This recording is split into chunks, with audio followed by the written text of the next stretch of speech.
On October 9, 2023, 2 days after the radical Islamist force from the Palestinian Gaza Strip suddenly attacked Israel, a senior officer of the U.S. Department of Defense warned Hezbollah, an ally of Hamas, not to open a second front against Israel on the Lebanese border. Washington has dispatched the USS Shreveport aircraft carrier strike group, the world's largest warship, to the eastern Mediterranean region.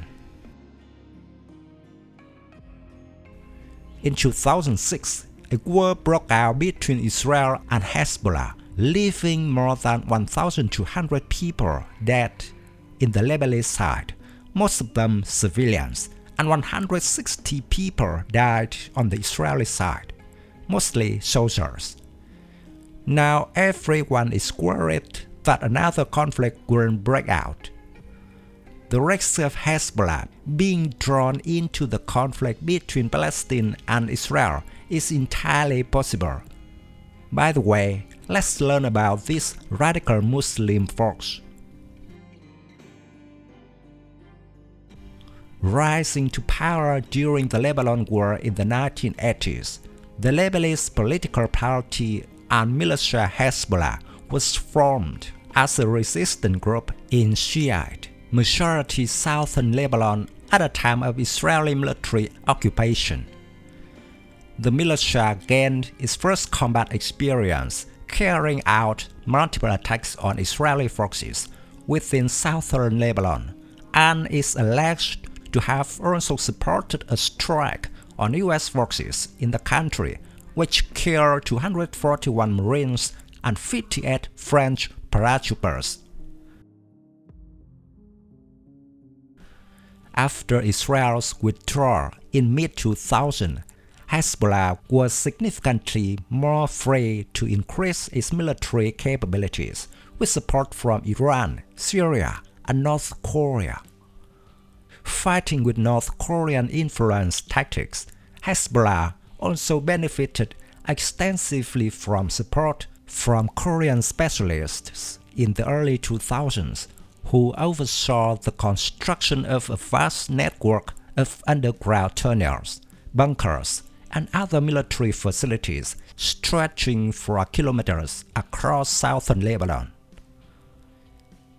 Israeli experts described Hezbollah's fighting capacity, that of a defensive guerrilla force organized along North Korean lines.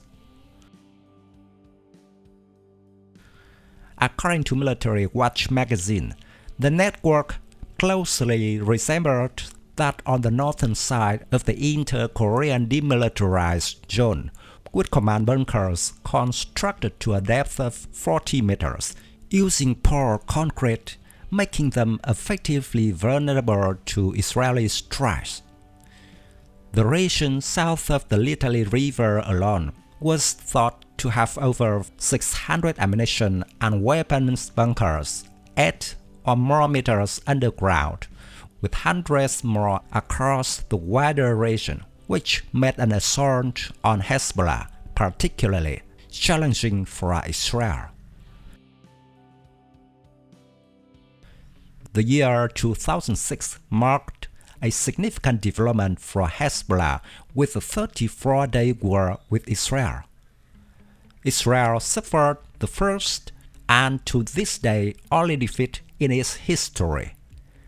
Much of Hezbollah's rocket artillery and tactical ballistic missile arsenal was comprised of Korean-made systems, while it made extensive use of Russian Hornet anti-tank missiles to take a major toll on approximately 2 dozen Israeli tanks, including several of its latest Merkava 4 tanks.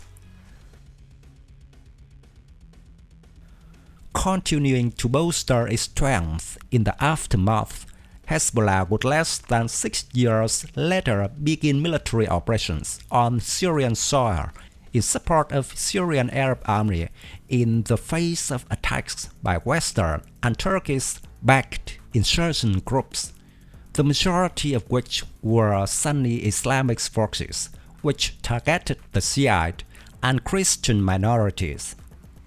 operating alongside Iranian and North Korean special forces, and from late 2015, in close coordination with the Russian military, which joined the war effort. Hezbollah gained considerable experience in out-of-area operations, including a wide variety of terrain. Although proving capable of out-of-area operations, much like the Korean People's Army, Hezbollah's main strength remains its ability to wage war on its own soil in southern Lebanon, where support from the local population and an extensive tunnel network make its positions among the best defended in the Arab war. They are also key to housing its arsenal of hundreds of thousands of rockets, drones, and ballistic and cruise missiles, which has grown increasingly sophisticated and more difficult to defend against for Israeli forces.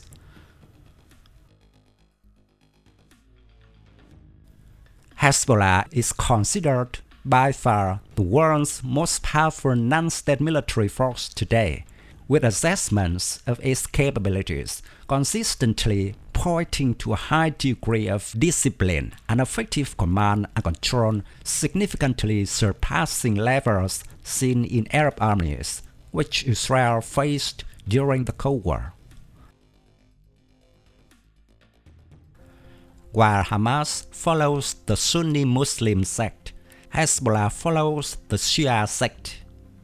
But like Hamas, Hezbollah also advocates the destruction of the Jewish state, and both are sponsored by Iran. Because of the same goals, Hezbollah's fate is tied to that of Hamas. Therefore, the development of the situation in the coming days will show whether there is a risk of Hezbollah being drawn into a spiral of conflict with Israel or not. As for Iran, this country will probably not join the fight right away, but will have to wait and see to what extent Hezbollah has support in Lebanon and in the region, and to see whether Hezbollah is capable of dealing a decisive blow to Israel.